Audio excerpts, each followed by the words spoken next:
नमस्कार, हमारे चैनल में आपका स्वागत है। मैं हूं रामचंद्र मौर्य। साथियों, 5 में से 4 राज्यों में विधानसभा चुनाव संपन्न हो चुके हैं। अब एक राज्य बाकी है, तेलंगाना। वहां पर भी 30 नवंबर को चुनाव संपन्न हो जाएगा।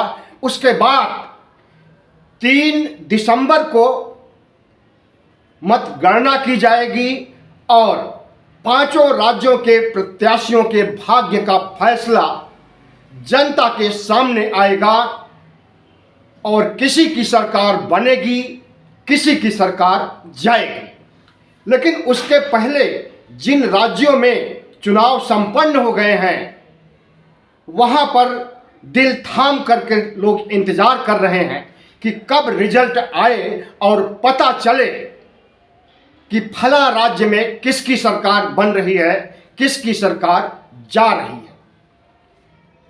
छत्तीसगढ़, मध्य प्रदेश, मिजोरम और मध्य प्रदेश, इन सभी राज्यों में चुनाव संपन्न हो चुके हैं और इन सभी राज्यों के मतदाता निवासी बड़ी शिद्दत से इंतजार कर रहे हैं 3 दिसंबर का। लेकिन इस बीच राजस्थान में जो 25 नवंबर को चुनाव जहां संपन्न हुआ, वहां पर हर राज्यों की अपेक्षा भारी मतदान हुआ है। 75 से 76% तक मतदान हुआ है, जो कि छत्तीसगढ़ से भी थोड़ा ही ज़्यादा है, मध्य प्रदेश से भी ज़्यादा है और मिजोरम से भी ज़्यादा है मत प्रतिशत। और राजस्थान में कांटे की टक्कर थी, यहाँ पर कड़ा मुकाबला था। इसलिए राजस्थान वासियों सहित पूरे देश की नज़र है कि राजस्थान में किसकी सरकार बनेगी। राजस्थानी विधानसभा चुनाव का ऊंट किस करवट बैठेगा, इसकी बहुत बेसब्री से प्रतीक्षा है। और इस बीच भारतीय जनता पार्टी और उसके तमाम छुट भइये बड़ भइये नेता, गोदी मीडिया, आईटी सेल अपने जीत के दावे कर रही है।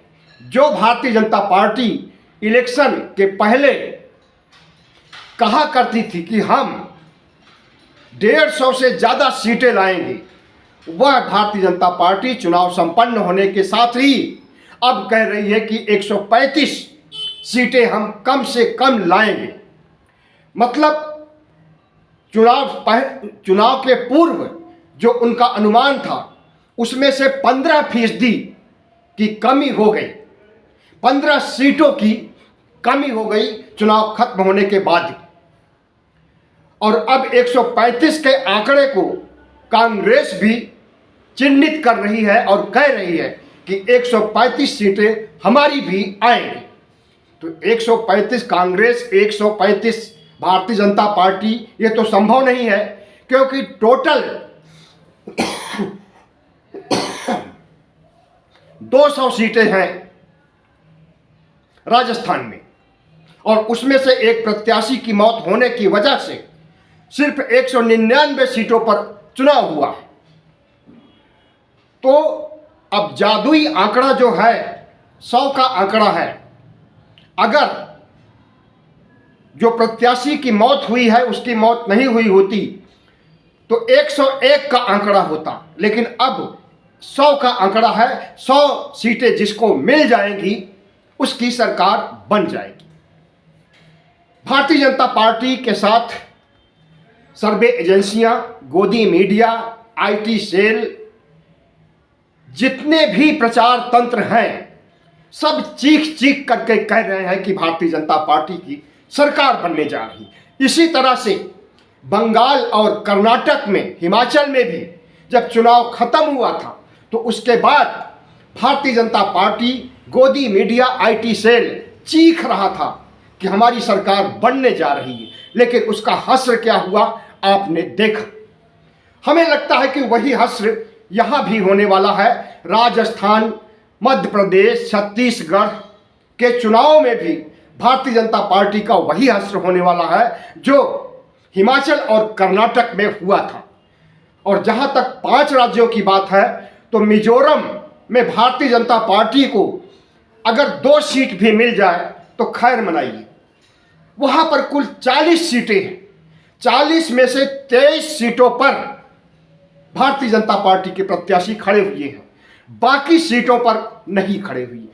भारतीय जनता पार्टी जो अपने को दुनिया का नंबर 1 पार्टी मानती है, उस पार्टी के पास मिजोरम में कैंडिडेट नहीं थे कि उन्हें खड़े किए जाए। अनुमान लगा लीजिए कि क्या होने वाला है हश्र मिजोरम में भारतीय जनता पार्टी का। और भारतीय जनता पार्टी को चैलेंज करते हुए वहां के मुख्यमंत्री एमएनएफ की सरकार है, मिजो नेशनल फ्रंट की सरकार है। वहां के मुख्यमंत्री ने चुनाव के कुछ समय पहले जब रैलियों का दौर चल रहा था तो दिल्ली आकर के उन्होंने कहा कि हम भारतीय जनता पार्टी को, यहां तक कि प्रधानमंत्री नरेंद्र मोदी को अपने साथ मंच नहीं साझा करने देंगे। अपने मंच पर हम प्रधानमंत्री को भी नहीं बैठने देंगे। तो इस तरह की कड़वाहट एमएनएफ और भारतीय जनता पार्टी के बीच, जबकि एमएनएफ इनके एनडीए का एलाई है, एनडीए का घटक दल है, उसके बावजूद प्रधानमंत्री नरेंद्र मोदी को ललकारा उसने। और प्रधानमंत्री नरेंद्र मोदी की हिम्मत नहीं पड़ी कि वहां पर जाकर के चुनाव प्रचार करें। प्रधानमंत्री की तो बात दूर, जेपी नड्डा, राजनाथ सिंह और इनके जितने कद्दावर नेता हैं, अमित शाह और जितने मंत्रियों की फौज है, उसमें से कोई भी मिजोरम चुनाव प्रचार के लिए नहीं गया। तो आपको पता ही है कि मिजोरम में क्या होने वाला है। और उसकी सबसे बड़ी वजह है कि ये इतना शर्मिंदा हुए हैं, इतना शर्मसार हुए हैं मणिपुर की घटना से, मणिपुर के कलंक से। मणिपुर का कलंक न सिर्फ मणिपुर तक सीमित रहेगा, बल्कि पूरा नॉर्थ ईस्ट, पूरा पूर्वोत्तर भारत कवर कर रहा है। और मिजोरम और मणिपुर में बहुत दूरी नहीं है। मिजोरम की हवाएं मणिपुर तक आती हैं और मणिपुर की हवाएं मिजोरम तक पहुंचती हैं। तो चुनावी हवाएं भी बहेंगी और चलेगी और उसमें भारतीय जनता पार्टी के प्रत्याशी उड़ जाएंगे।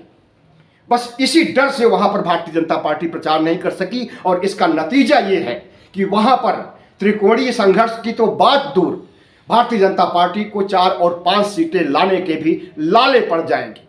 रही बात तेलंगाना की, तो तेलंगाना भी भारतीय जनता पार्टी का गढ़ नहीं है। तेलंगाना दक्षिण भारत में आता है और दक्षिण भारत बीजेपी मुक्त हो चुका है। न आंध्रा में कोई इनके एमएलए हैं, न केरल में है। केरल में एकाध हैं भी, तो उनको ना के बराबर ही समझिए, अपवाद ही समझिए। तमिलनाडु में भी भारतीय जनता पार्टी शून्य है। पूरा दक्षिण भारत भारतीय जनता पार्टी से अलग हट चुका है जब से कर्नाटक चुनाव हुआ है। और कर्नाटक में भारतीय जनता पार्टी की भारी हार हुई है। उसके बाद दक्षिण से भारतीय जनता पार्टी का पत्ता साफ हो गया है। अब बचे 3 राज्य, छत्तीसगढ़, मध्य प्रदेश और राजस्थान।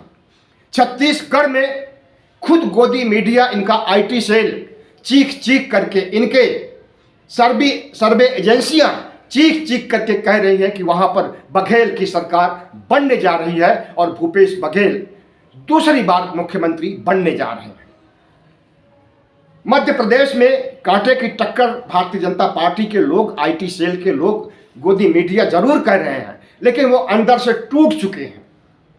भारतीय जनता पार्टी मध्य प्रदेश में सरकार नहीं बचा पाएगी, क्योंकि उसने जितने पाप किए हैं शुरू से लेकर के अंत तक, आदिवासियों के साथ इतना बड़ा घिनौना व्यवहार किया कि उनके ऊपर, उनके मुंह पर पेशाब किया, दलितों के मुंह में मैला ठोसा और भ्रष्टाचार के मामले में सारा रिकॉर्ड तोड़ दिया। व्यापम घोटाले से लेकर के, व्यापम भ्रष्टाचार से लेकर के पटवारी भ्रष्टाचार तक लगभग 2 दर्जन से अधिक इनके इस तरह के भ्रष्टाचार के पर्याय बने हुए हैं। यहां तक कि महाकाल कॉरिडोर में जो मूर्तियां स्थापित की गई थी वो भी हवा हवाई हो गई और एक झोंके में उखड़ गई, टूट गई, नष्ट हो गई। तो उसके लिए भी कांग्रेस ने इन्हें ही, भारतीय जनता पार्टी को दोषी ठहराया है। और जिस तरह से मामा ने सिर्फ महिलाओं के ऊपर ध्यान दिया है, बेरोजगारों पर ध्यान नहीं दिया, किसानों पर ध्यान नहीं दिया, गरीबों पर ध्यान नहीं दिया, सिर्फ कुछ महिलाओं को लाडली बहना योजना के तहत लाभान्वित किया, तो सिर्फ महिलाएं, कुछ महिलाएं, वो भी पूरी नहीं, कुछ महिलाएं उन्हें नहीं जिता सकती हैं। अब आइए राजस्थान। तो राजस्थान में जो कुछ हुआ है, कहा जा रहा है कि कांटे की टक्कर है, लेकिन हमें नहीं लगता कि कांटे की टक्कर है। यहां पर परिपाटी बदलने जा रही है, यहां पर रिवाज बदलने जा रहा है। क्यों रिवाज बदलने जा रहा है? क्योंकि अशोक गहलोत ने जो गारंटी, 7 गारंटी दी है, वो उन गारंटियों को 1 साल पहले से लागू कर रखा है। उनकी कोई नई गारंटी नहीं। और भारतीय जनता पार्टी ने जो गारंटी दी है, उस पर राजस्थान की जनता विश्वास करने के मूड में नहीं है, क्योंकि भारतीय जनता पार्टी को एक जुमलेबाज, एक झूठी पार्टी के रूप में चिन्हित किया गया है। और भारतीय जनता पार्टी का चरित्र झूठा और बेईमान और जुमलेबाज बनाने के लिए प्रधानमंत्री नरेंद्र मोदी का जितना योगदान है, उतना शायद किसी का नहीं है। जितने जुमले प्रधानमंत्री ने बिखेरे, जितने झूठ प्रधानमंत्री ने बोले, वह सबके सामने नहीं है, उसे रिपीट करने की भी जरूरत नहीं है। लेकिन इतना है कि जो फ्री गारंटी दी गई है राजस्थान में कांग्रेस के द्वारा, कांग्रेस फ्री गारंटी के मामले में भी भारतीय जनता पार्टी पर भारी पड़ रही है। अगर भारतीय जनता पार्टी ने कहा कि हम 450 रुपए में सिलेंडर देंगे, तो कांग्रेस ने 400 रुपए में देने की बात कही। और ओल्ड पेंशन स्कीम के दायरे में जितने वृद्ध आते हैं, वो सब कांग्रेस को वोट दिए। और फ्री गारंटी लेने वाली महिलाएं,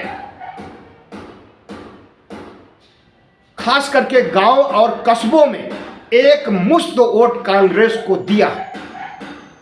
शहरी क्षेत्रों में जरूर भारतीय जनता पार्टी को ज्यादा वोट मिल सकता है कांग्रेस के मुकाबले, लेकिन शहरी वोट किसी पार्टी की जीत और हार, जीत नहीं सुनिश्चित करते हैं, हार सुनिश्चित करते हैं।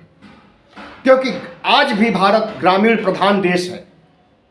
भले ही विकसित राष्ट्र बनाने की जद्दोजहद में प्रधानमंत्री नरेंद्र मोदी कुछ से कुछ जुमले बोल जाएं और यह कह जाए कि 2047 तक भारत विकसित राष्ट्र बन जाएगा और अगली बार 2024 में आएंगे तो भारत विश्व का 3रा इकोनॉमी बन जाएगा, तो इस तरह के जुमले बोलने पर जनता वोट उन्हें नहीं देने वाली। और जहां तक धार्मिक ध्रुवीकरण का सवाल है, राम मंदिर का सवाल है, और राम के नाम पर, भगवान के नाम पर वोट मांगने की बात है, तो राजस्थान इसमें विश्वास नहीं करता है। लेकिन राजस्थान में जो एक नया कल्चर देखने में आया है कि जाति के आधार पर वोट, जैसा कि यूपी और बिहार में होता था, लगभग वैसा ही कुछ इस चुनाव में जाति के आधार पर वोट पड़े हैं।